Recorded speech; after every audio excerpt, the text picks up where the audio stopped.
The coffee stain on my father's last letter spread like blood across the paper. And for the first time in 9 years, I couldn't remember what the words underneath used to say.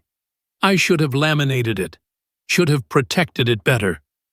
But then again, I'd gotten used to losing things, schools, friends, homes, everything except the weight of his dog tags against my chest, metal warmed by my skin until they felt like a second heartbeat.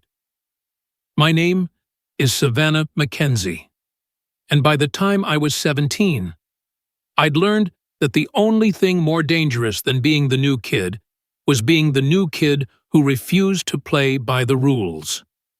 Preston Academy rose from the Seattle mist like a monument to everything my father had fought against. Privilege protecting privilege. Power crushing anyone who dared stand in its way. The wrought iron gates might as well have been prison bars, except prisons were more honest about what they were. Another fresh start. Mom had said that morning, adjusting her army nurse insignia in our cramped apartment mirror. She'd been saying that for 10 years, ever since Dad's funeral. 7 schools, 6 states, and enough fresh starts to know they were anything but fresh. They were just the same story in a different zip code. If you're feeling that rush of what's going to happen next, hit that like button. It really helps more people discover these stories. And if you want to share where you're watching from, drop it in the comments below. For those who want to support more stories like this one, there's a thanks button right under this video. Every contribution, no matter how small, helps me bring you more inspiring tales of courage and standing up for what's right. Thank you for being here. Now, let's see what happens when push comes to shove. The thing about military kids is we can smell trouble before it walks into a room. It's a survival skill you develop when you're always the outsider. So when I walked into that cafeteria on September 3rd, I knew exactly which table would cause problems. It was the one in the corner, bathed in natural light from the floor-to-ceiling windows, occupied by kids whose watches cost more than our monthly rent. I sat there anyway. Not because I was brave, not because I was looking for trouble. I sat there because after 17 years of being told where I belonged, I was tired of letting other people draw the boundaries of my life. "You're in my seat." The voice came from behind me, casual as a declaration of war. I didn't need to turn around to know who it was. I'd already done my reconnaissance. Bryce Thornton, Sr., lacrosse captain, son of Seattle's most powerful legal shark. The kind of kid who'd never heard the word no without his daddy making it disappear. I took another bite of my sandwich. "Funny, I don't see your name on it." The cafeteria went quiet. That specific kind of quiet that happens when predators scent blood in the water. In my peripheral vision, phones appeared like weapons being drawn. Everyone wanted to document the new girl's destruction. Bryce moved into my line of sight, and I understood why the other kids feared him. It wasn't his size. I'd sparred with bigger. It wasn't his crew of followers, satellites orbiting their toxic sun. It was his eyes. Dead eyes, like a shark's. The eyes of someone who'd never faced a consequence he couldn't buy his way out of. "Military brat. Right." He said it like the words tasted bad. Let me explain how things work here. This table. It's been hours since my dad donated the wing it sits in. Those doors you walked through, his name's on them too. So when I say you're in my seat, what I mean is you're in my world, and in my world, people like you. He leaned in close enough that I could smell his cologne, expensive and suffocating. They learn their place, or they learn the hard way. Here's what Bryce Thornton didn't know I'd been learning the hard way since I was 8 years old. I'd learned it when 2 uniformed officers knocked on our door in Fort Bragg. I'd learned it in the grief counseling sessions where they told me anger was just another stage. I'd learned it in every school where being different was a crime punishable by isolation. But most of all, I'd learned it in my Aunt Harper's dojang, where she'd taught me that sometimes the hardest thing isn't fighting back. It's knowing when not to. I stood up slowly, sandwich in hand, and looked Bryce dead in those empty eyes. Thanks for the warning, but here's the thing about military brats. We've lived in a lot of worlds, and in every single one of them, bullies all smell the same. I walked away, feeling the heat of his stare burning into my back. Behind me, someone whispered, "She's dead."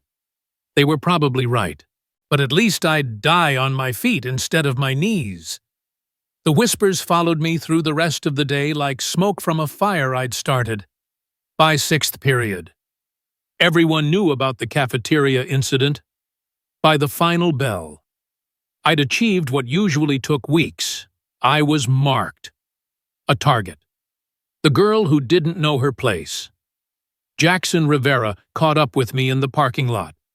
I'd noticed him in my AP history class. One of the few brown faces in a sea of entitled white. He had the careful posture of someone who'd learned to be invisible to survive. "Hey," he said, slightly out of breath. "What you did in there, that was either really brave or really stupid." "What's the difference?" I asked, unlocking my beat-up Honda Civic, another thing that marked me as an outsider among the BMWs and Teslas. "About $2 million in legal fees," Jackson said, and despite everything, I laughed. "I'm serious. Bryce's dad, he's not just some lawyer. He's the lawyer. Thornton and Associates has crushed bigger problems than you." "I'm not a problem," I said. "I'm just a girl who wanted to eat her lunch." Jackson shook his head, but there was something like admiration in his eyes. "You really don't get it. Last year, a kid named Marcus challenged Bryce to a debate in Model UN. 2 weeks later, Marcus's family got audited by the IRS. 3 weeks later, his dad lost his job. They moved to Ohio. And you're telling me this, why?" "Because," Jackson glanced around nervously, "because I've been documenting everything, every incident, every victim. I intern at the Seattle Independent, and I've been building a file. But I needed someone willing to stand up to him publicly. Someone they couldn't just make disappear." "And you think that's me, the new girl with no connections, no money, no power?" "No," Jackson said. "I think you're someone who's got nothing left to lose. And that makes you dangerous." I thought about that as I drove home through Seattle's endless rain. Nothing left to lose. Is that what I was? In a way. Maybe. I'd already lost the most important thing, my dad. Everything else was just stuff, just places, just people who'd eventually become memories when we inevitably moved again. But Jackson was wrong about one thing. I did have something to lose. I had my integrity, my refusal to bow down to boys who thought their daddy's money made them gods. And maybe that sounds naive, or prideful, or just plain stupid. But when you've stood at your father's graveside and promised to make him proud, when you wear his dog tags like armor against your heart, some things matter more than being safe. That night, I told Mom about the incident. She was heating up leftover pasta, still in her scrubs from a 12-hour shift at the VA hospital. The worry lines around her eyes deepened as I talked, and I saw her hands still on the wooden spoon. "Maybe we should request a transfer to a different school," she said finally. "No," the word came out harder than I intended. "I'm tired of running. Mom, I'm tired of being the ghost who drifts through places without leaving a mark. Dad wouldn't have run. Your father also wouldn't have looked for unnecessary fights, she said, but her voice was gentle. She knew as well as I did that some fights found you whether you looked for them or not. It's not unnecessary if it's right, I said. She turned to face me then, and for a moment, I saw past the exhaustion to the woman who'd fallen in love with a soldier. The woman who understood that sometimes standing your ground was the only way to keep your soul intact. Then you'd better be prepared, she said. Because boys like that, they don't fight fair. She was right. Of course. The next morning, I arrived at school to find my locker decorated with mock military medals made of tin foil. For bravery in the face of stupidity, one read. Purple Heart for future injuries, said another. A small crowd had gathered to witness my reaction, phones ready to capture my humiliation for social media immortality. I stood there for a moment, feeling the weight of their expectations. They wanted tears. They wanted rage. They wanted me to crack. Instead, I carefully removed each fake medal and pinned them to my backpack. Thanks, I said to no one in particular, but I prefer to earn my honors the hard way. Madison Clark was waiting by my locker when the crowd dispersed. I'd seen her around, quiet, blonde, the kind of pretty that should have made her popular, but didn't. She had the haunted look of someone carrying secrets. You shouldn't antagonize him, she said without preamble. Everybody keeps telling me that. Because everybody knows what happens when you do. She glanced around, then pulled out her phone. Look, I'm going to send you something. Don't open it here. Don't forward it. And definitely don't let anyone know I gave it to you. My phone buzzed with an encrypted link. What is it? Proof, Madison said, that you're not the first, and unless someone stops him, you won't be the last. She walked away before I could ask more questions, leaving me with a link that felt heavier than my father's dog tags. I made it through my morning classes on autopilot, the unopened file burning in my phone like a guilty secret. At lunch, I found an empty classroom and opened Madison's link. What I saw made my stomach turn. 47 documented incidents over 3 years, photos of bruises, hospital records, police reports that went nowhere, email threads between parents and school administrators that dead-ended in bureaucratic doublespeak, and name after name of students who'd challenged Bryce Thornton's kingdom and paid the price. One name stood out, Jennifer Chen, valedictorian candidate who'd reported Bryce for cheating. The file included photos of her car after the brakes had been cut. The incident was ruled an accident, faulty maintenance. Jennifer spent 3 weeks in the hospital. She never came back to Preston. I was so absorbed in the horror of it that I didn't hear the door open. Interesting reading. Bryce stood in the doorway, flanked by 2 of his lacrosse teammates.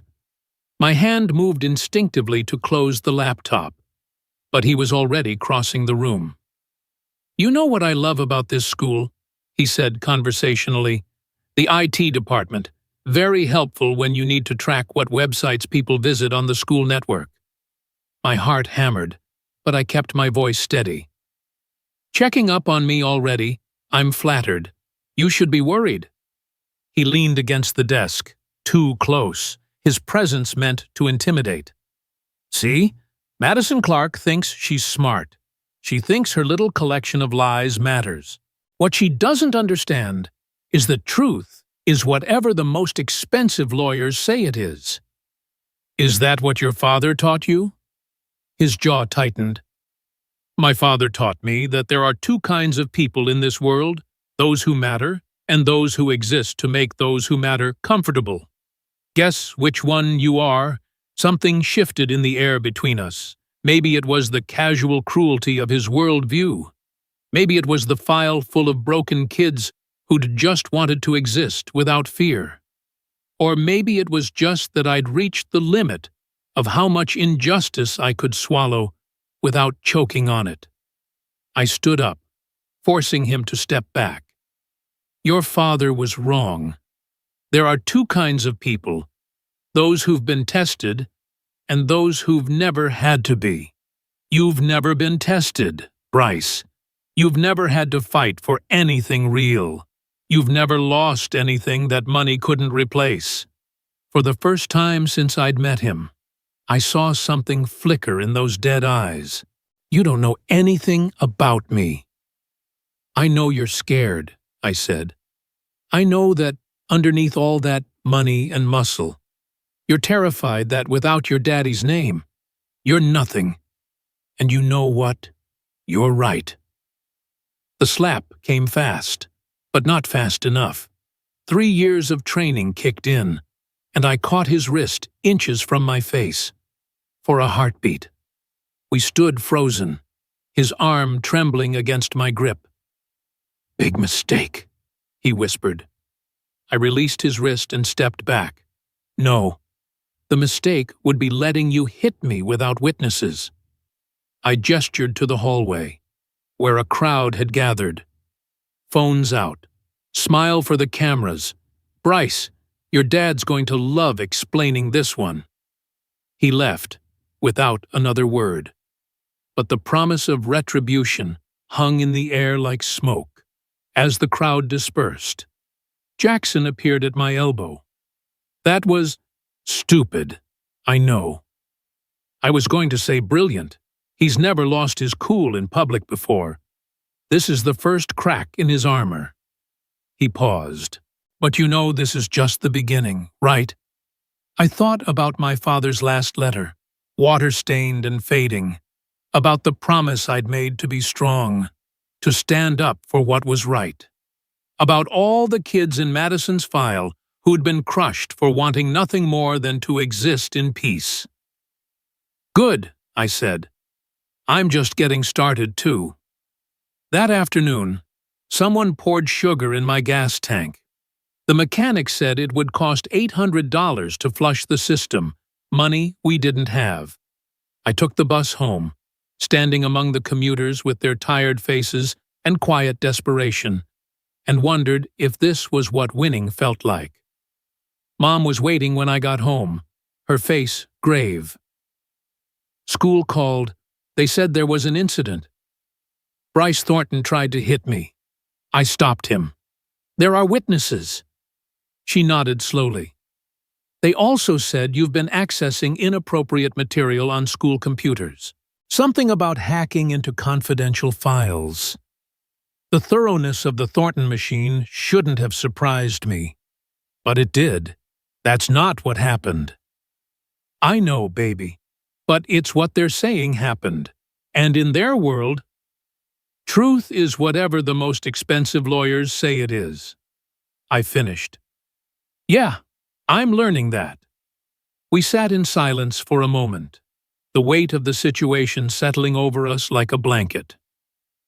Outside, Seattle's eternal rain tapped against the windows, a rhythm as familiar as heartbreak.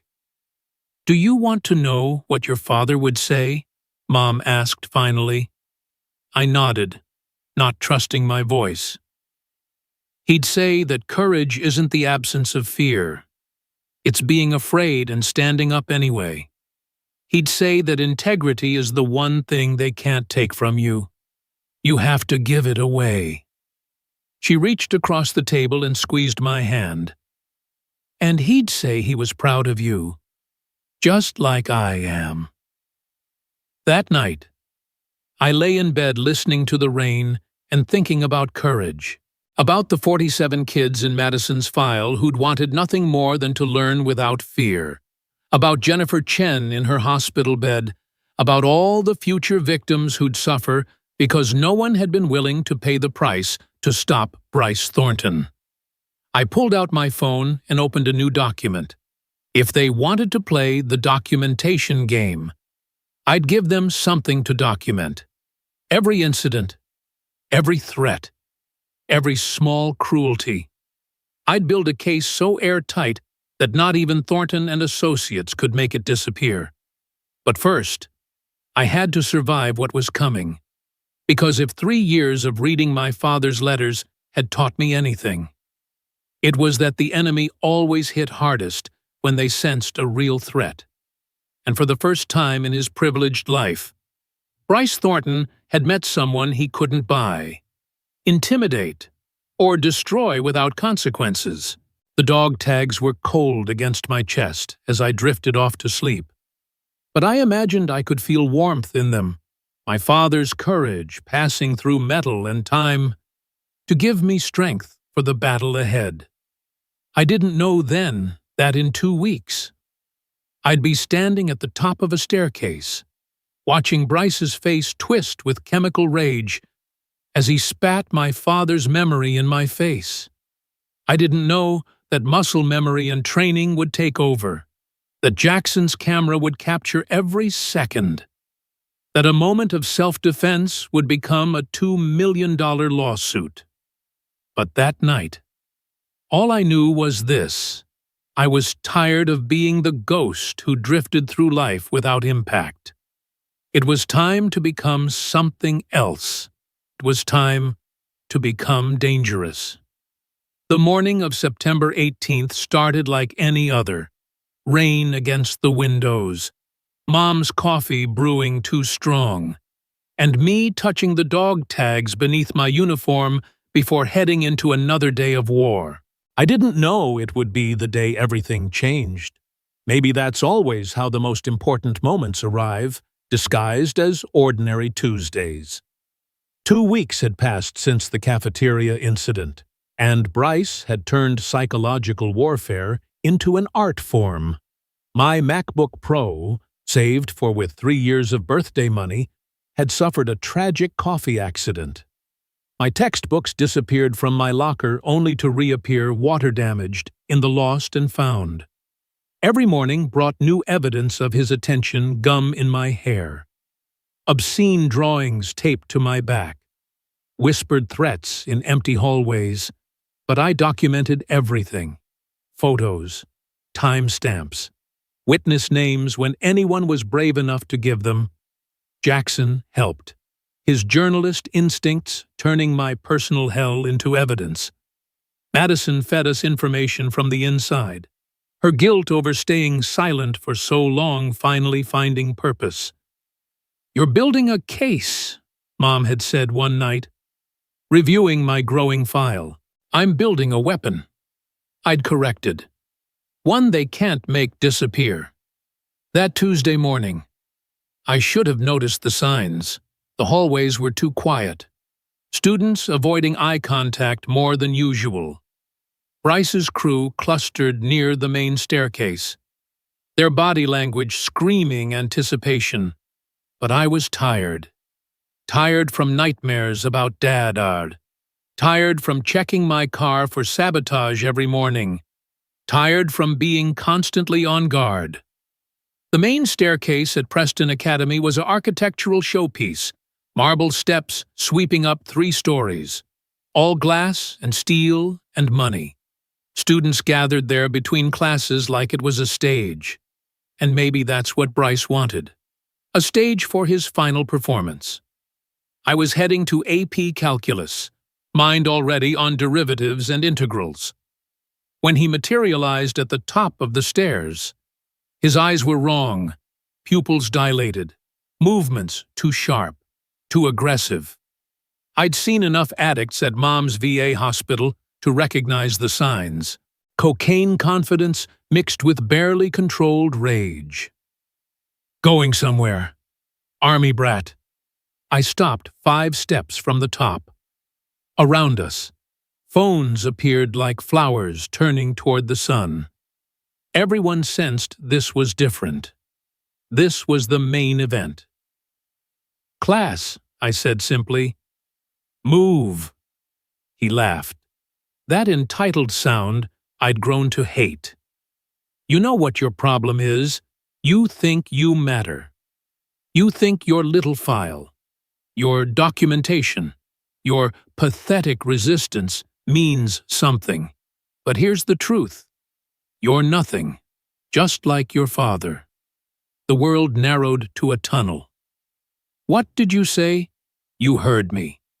He descended one step, then another, getting in my space. I looked him up.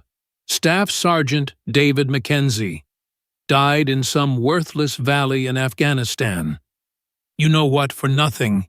He died for nothing, protecting people who didn't matter, in a place that doesn't matter, for a country that forgot his name the second he was in the ground. My vision blurred, not with tears, with rage so pure it felt like electricity in my veins. Don't. What don't tell the truth? That's what he was. Another worthless grunt too stupid to realize he was expendable. And you know what the best part is? He leaned in close, breath hot with privilege and powder. He died like a pussy, probably crying for his mommy while I never let him finish. 3 years of training with Aunt Harper took over. My hands moved without conscious thought. Grab the wrist, pivot the hip, use his momentum against him. It was a simple throw, one I'd practiced thousands of times on padded mats with partners who knew how to fall. Bryce didn't know how to fall. He went over hard, his back hitting the marble steps with a sound like a watermelon dropping. His head snapped back, connecting with the steel handrail with a crack that echoed through 3 floors. Then he rolled, limbs loose and wrong, bouncing down 8 more steps before coming to rest on the landing. Silence. Perfect. Crystalline silence. Then someone screamed.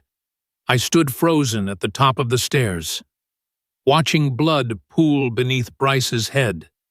He wasn't moving. Students pressed against walls, some filming, some crying, most just staring in shock. In the distance, I heard Jackson's voice, call 911, one now. My hands were shaking, not from fear, from the realization that I'd been wrong. Violence wasn't the last option. Sometimes it was the only option, and sometimes, even when you were right, being right felt exactly like being wrong. The next 20 minutes blurred together. EMTs arrived, strapping Bryce to a backboard while he moaned semi-consciously. Police took statements. Principal Morrison appeared, his face the color of spoiled milk, trying to confiscate phones while barking about protecting the school's reputation. She attacked him. One of Bryce's friends kept saying, "Unprovoked, we all saw it." But they hadn't all seen it. Jackson had. His video showed everything. Bryce approaching me, getting in my space, the clear aggression in his body language. You couldn't hear the words about my father, but you could see my face change when he said them. You could see him lean in, see his hand start to rise before I reacted. "Self-defense," the first officer said, reviewing the footage. "Clear as day." But I knew better. In Bryce Thornton's world, nothing was clear as day when money could muddy the waters. Mom arrived as they were taking my statement, still in her scrubs. She took one look at my face and pulled me into a hug that smelled like antiseptic and home. "He said Dad died for nothing," I whispered into her shoulder. He said, "Shh, I know, baby, I know." The news cycle started before we even left the school. Violent attack at prestigious Preston Academy. Star athlete brutally assaulted by new student. Questions raised about military-style training in schools. Every headline painted me as the aggressor, Bryce as the victim. The Thornton machine was already at work. That night, as we sat with Jackson and his editor from the Seattle Independent, reviewing the real footage and Madison's files. Mom's phone rang. She listened for a moment, then handed it to me. "Miss Mackenzie, this is Carmen Rodriguez from Rodriguez and Chen. We've been following your situation. We'd like to represent you." "We can't afford pro bono," she interrupted. "David Thornton has crushed too many families in this city. It's time someone reminded him that justice isn't for sale." The lawsuit arrived 48 hours later. $2 million for assault, emotional distress, lost future earnings, and a dozen other creative damages. David Thornton himself delivered it to our apartment, flanked by 3 associates in $1,000 suits. "Your daughter ended my son's lacrosse career," he said, his voice cold as marble. "Fractured ribs, grade 2 concussion, potential spinal damage. He was going to Harvard. Now he'll be lucky to walk without pain." "Your son was high on cocaine when he assaulted my daughter," Mom replied, steel in her voice I'd never heard before. "He's lucky to be alive." Thornton smiled then, and I understood where Bryce had learned to look at people like they were insects. "Prove it." "Oh, wait. The blood test from the hospital somehow got contaminated. Technical error. These things happen." But these things didn't just happen. They were made to happen by men like him. The next 6 weeks were a masterclass in legal warfare. Depositions where Thornton's lawyers tried to paint me as a violent military extremist. Discovery battles over Madison's files. Character witnesses who suddenly developed amnesia about Bryce's history. But Carmen Rodriguez was brilliant. For every move Thornton made, she had a counter. When they claimed the video was edited, she brought in 3 independent experts. When they said I had specialized training that made me a weapon, she presented evidence of Bryce's own martial arts background, conveniently scrubbed from his official records, but preserved in yearbook photos. The breakthrough came from an unexpected source. Coach Patterson, facing his own crisis of conscience, agreed to testify, not just about Bryce's drug use, but about the systematic cover-ups, the payments to keep victims quiet, the culture of fear that let a monster operate with impunity. "I have children of my own," he said during his deposition, tears streaming down his face. "I sold my soul for an athletic program. I let kids get hurt because David Thornton owned me, no more." Madison testified next, then Jennifer Chen via video link from Ohio, still bearing scars from her accident. One by one, 11 victims found their voices. The story that emerged wasn't just about one violent incident on a staircase. It was about a reign of terror enabled by wealth and silenced by power. The trial became a media sensation. #JusticeForSev trended nationally. Thornton and associates faced bar complaints. Preston Academy's board held emergency meetings as donations dried up, and parents demanded answers. On the stand, I told my truth about the systematic harassment, about the destroyed property and daily humiliations, about a boy so insulated by privilege that he thought even grief was his to weaponize. "He said my father died for nothing," I testified, looking directly at the jury. "But my father died protecting people who couldn't protect themselves. He died believing that standing up to bullies was worth any cost. If that's nothing, then I'd rather be nothing than be like Bryce Thornton." David Thornton's cross-examination was brutal. He tried to paint me as calculating, suggested I'd planned the whole thing for a payday, but every attack bounced off the armor of truth. I had nothing to hide. His son did. When the verdict came, Bryce was found guilty of assault. The civil suit jury awarded damages of $500,000, with another $300,000 for the other victims who'd joined the suit. But more importantly, The truth was now a matter of public record. No amount of money could make it disappear. Bryce got 200 hours of community service and expulsion. Harvard quietly rescinded their acceptance.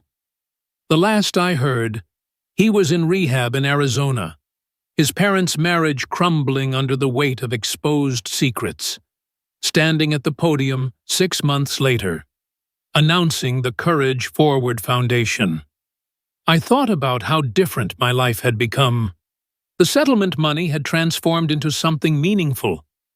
Legal aid for bullying victims, counseling services, advocacy programs. Madison was our first scholarship recipient, headed to law school to become the advocate she wished she'd had.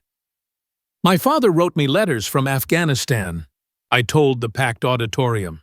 In the last one, he said courage wasn't the absence of fear. It was being afraid and standing up anyway, for too long. Fear has silenced victims, while power protected predators. Today, that changes. I touched the dog tags visible over my dress, no longer hidden, but worn with pride. Violence was my last option that day.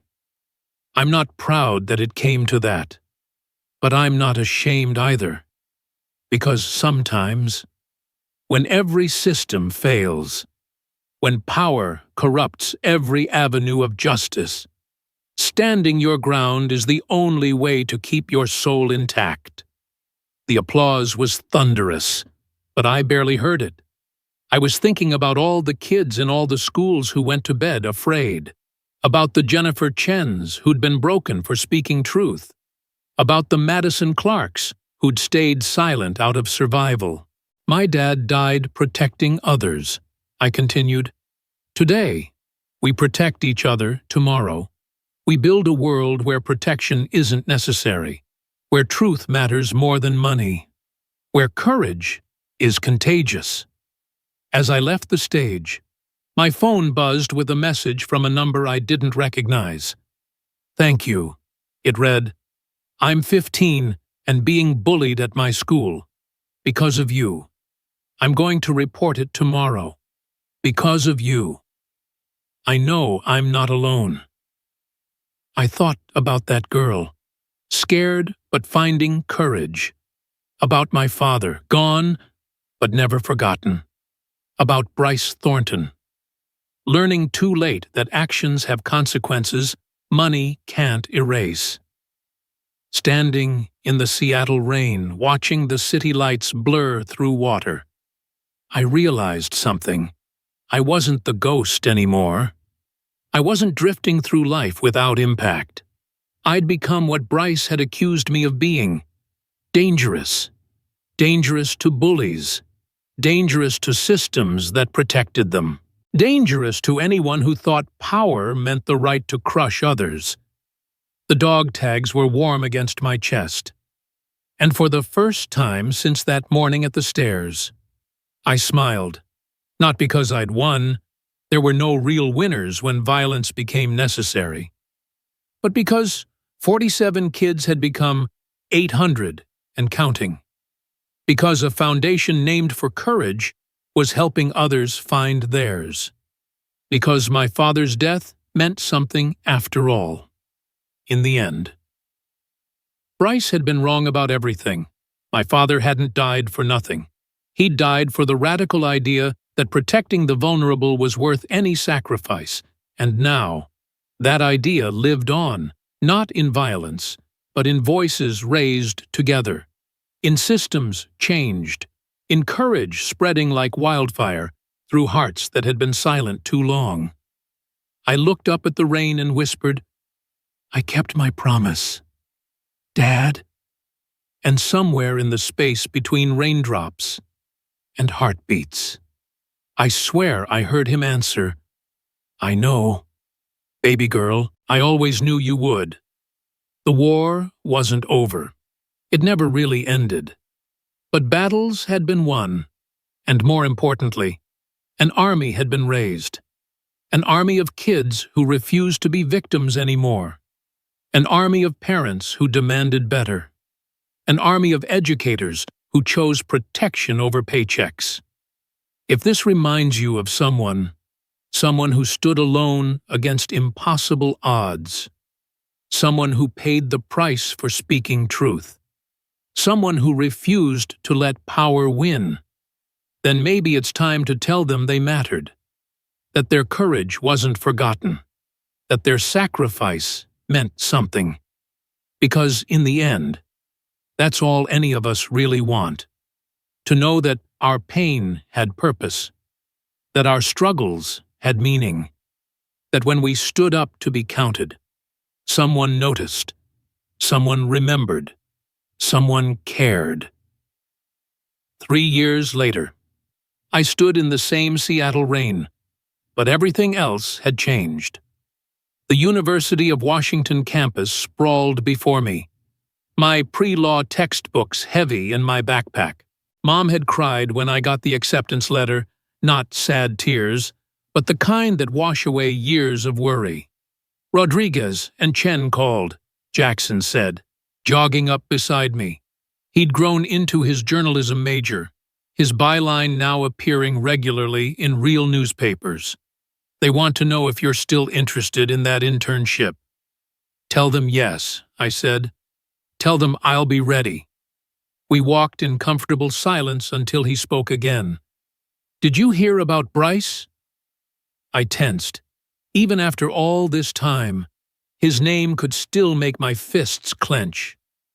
What about him? He testified yesterday. Senate Subcommittee on Campus Sexual Assault. He talked about accountability, about how privilege blinds you to the harm you cause. He mentioned you. I stopped walking. He what? Jackson pulled out his phone, showing me the video. There was Bryce Thornton, looking older, thinner, clear-eyed in a way I'd never seen him. I spent 18 years believing I was untouchable, he was saying. It took a 17-year-old girl literally knocking me down a flight of stairs to wake me up. She could have killed me that day. Looking back, I'm grateful she didn't. It gave me the chance to become someone my victims don't have to fear anymore. The rain kept falling as I watched him speak about rehabilitation, about making amends, about using his family's resources to fund prevention programs. It felt surreal, like watching a shark become vegetarian. Do you believe him? Jackson asked. I thought about it. Really thought about it. I believe people can change, I said finally. Whether he has or not, that's his journey. Mine is different. That night, I visited Madison at her law firm. She'd fast-tracked through school, driven by purpose. Her office wall held newspaper clippings from our case, but also dozens of others. Cases she'd won, kids she'd protected, bullies she'd held accountable. We did this, she said, gesturing at the wall. That day you sat at the wrong table. You started an avalanche. We all did, I corrected. Every victim who spoke up, every witness who stood firm, every lawyer who worked pro bono, even Coach Patterson, finding his conscience. Change doesn't come from one person. It comes from courage becoming contagious. As I walked home, I passed Preston Academy. New leadership, new policies, new culture, or so they claimed. The marble stairs had been replaced with something safer, less grand. I wondered if students still whispered about the girl who'd fought back, if my ghost haunted those hallways as a warning or an inspiration. My phone buzzed. Another message from another scared kid in another school, asking for help. The Courage Forward Foundation received dozens daily now, each one a reminder that the work wasn't done, might never be done, but also a reminder that no one fought alone anymore. I pulled out my father's dog tags, worn smooth by years of nervous touching. The letter I'd once worried about, coffee-stained and fading, now lived in a safety deposit box, every word memorized, but I didn't need to read it anymore. I was living its message. And that was everything. That was enough. That was worth it all.